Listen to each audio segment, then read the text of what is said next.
Do you ever get that thing where you're really looking forward to getting home after a long day at work because you really want to start that creative project, or you really want to do something wholesome for yourself, or phone your friend, or just do things differently?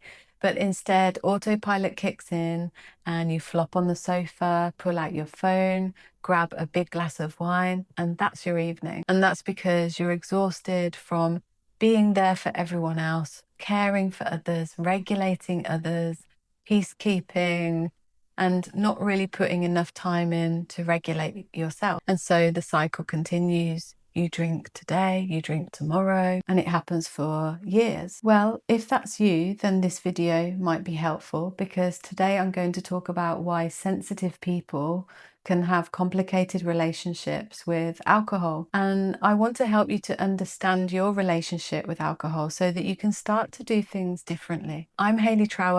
I'm a holistic psychotherapist, and I specialize in helping sensitive people who are struggling with anxiety, addiction, low self-esteem, and trauma.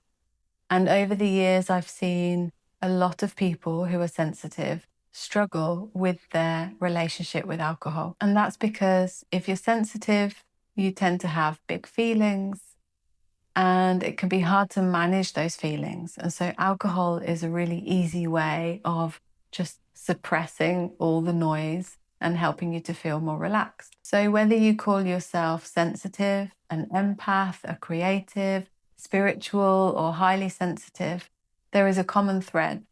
And that is that your nervous system is often absorbing more information from the environment compared to people who are not sensitive. So this means that you're picking up on tension in the room, or people's facial expressions, or you're actually absorbing more of the beauty that's around you.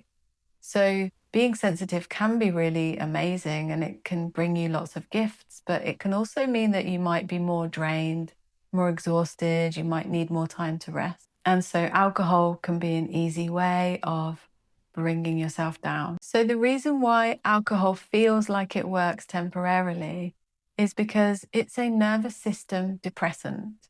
So it's literally calming down, slowing down your whole brain, including the amygdala. And the amygdala is the part of your brain that is scanning for threat or for danger. And when it sees threat or detects threat, it then sends a signal to the sympathetic branch of your nervous system, activating fight or flight. And so because this part of your brain is slowed down by the alcohol, you're less likely to then experience the anxiety that goes with that. Alcohol also increases a neurotransmitter called GABA. And GABA is responsible for inducing a sense of calm and reducing anxiety. It also reduces glutamate, which is known to excite the brain. So all of this slowing down that's caused by alcohol means that whatever felt like it was a problem an hour ago is no longer feeling like a problem, because that anxiety has lessened and you're feeling more and more relaxed. The trouble is that this downshift that you're experiencing is not natural, it's synthetic. So you're actually borrowing calm from tomorrow's nervous system reserves. This means that even though you're feeling calm today, your overnight and tomorrow, your body will be trying to rebalance. And so tomorrow, your nervous system will swing the other way, and you will feel jittery, on edge, anxious, because your body is overcompensating for the neurotransmitter change because of the alcohol. So this then creates a cycle of more drinking, because then you want to drink more to feel back to normal. So what does it mean when you're sensitive, and why can that create a problem? Well, if you're sensitive, as I've mentioned already, your nervous system is picking up a lot more from the environment, which means that it's working harder compared to someone who's not sensitive.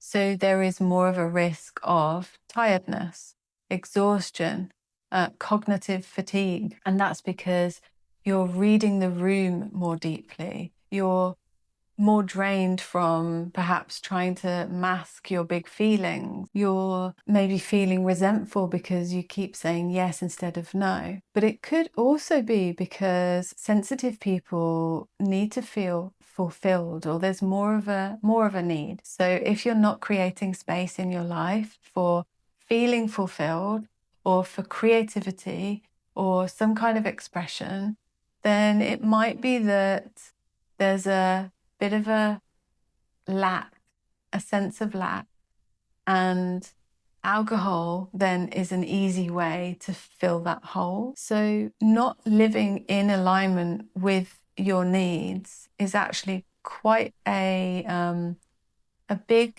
challenge for people who are sensitive. And so, as I said, alcohol then becomes the easy way to find pleasure. It could also be that you're not feeling creatively fulfilled. And so this is really important for people who are sensitive. It may be that you're feeling like there's something lacking in your life. You're not satisfied. You know there could be more in life, but you're just not getting it. And so alcohol then becomes an easy way of creating a little bit of pleasure or joy, except it's short-lived and it's actually taking you further and further away from who you really are and what you really need. And there's also research to back this up as well. So people who are sensitive tend to score more highly on scales that relate to social anxiety. People who are sensitive also have lower distress tolerance, which means that it's harder for you to be with discomfort. And people who are sensitive also tend to have higher levels of emotional intensity.